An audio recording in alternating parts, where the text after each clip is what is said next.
హరి ఓం. ఓం నమ శివాయ. నమ శివాయ.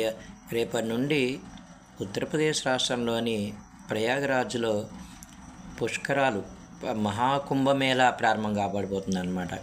ఈ మహాకుంభమేళా అనేది అర్ధ కుంభమేళా రేపు వచ్చేది, అంటే 6 సంవత్సరాలకు ఒకసారి వచ్చేది అనమాట. ఇక్కడ ఎంతోమంది హిందూ మతానికి సంబంధించినటువంటి ఋషులు, నాగసాధువులు అందరూ కూడా, అఘోరాలు అందరూ కూడా అక్కడికి వచ్చి పుష్కర స్నానాలు చేయడం అనేది జరుగుతుందన్నమాట. ఈ కుంభమేళాలో స్నానం ఆచరించడం అనేది ఎంతో ప్రీతిపాత్రమైనది, ఎంతో విశ్వాసంతో కూడుకున్నది, సకల పాపాలను హరిస్తుంది అని చెప్పి అందరూ కూడా విశ్వసిస్తారు.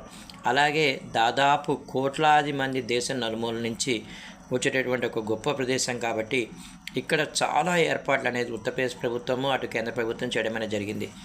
అనేక మంది సాధువులకి భద్రతా బలగాలతో రక్షణ కూడా కల్పించడం అనేది జరిగింది.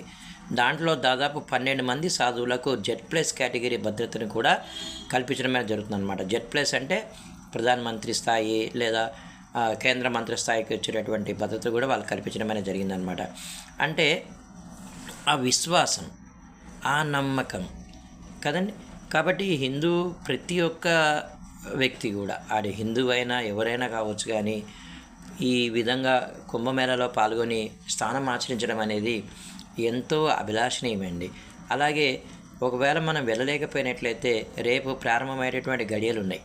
ఉదయం 3 గంటలకని చెప్తున్నారనమాట. ఆ సమయంలో మనం లేచి ఆ ఆదిత్య హృదయం చదువుకుంటూ, ఆ సూర్యుడికి అప్పుడు సూర్యోదయం జరగదండి, కాకపోతే ఏంటంటే ఆదిత్య హృదయం అనేది చదువుకుంటూ స్నానం చేసినట్లయితే ఎంతో పుణ్యదాయకం అనమాట. వీలుంటే వెళ్ళి రావచ్చు, వీలు లేని వాళ్ళు మాత్రం పుష్కరాలు ప్రారంభమైనటువంటి జనవరి 13వ తారీఖు, పుష్కరాలు అంతమైనటువంటి ఫిబ్రవరి 27వ తారీఖున ఉదయం సమయంలో స్నానం చేసి శివనామ స్మరణ, హరినామ స్మరణ చేసుకున్నట్లయితే సకల పాపాలు హరిస్తాయని చెప్పి నమ్మకం అన్నమాట.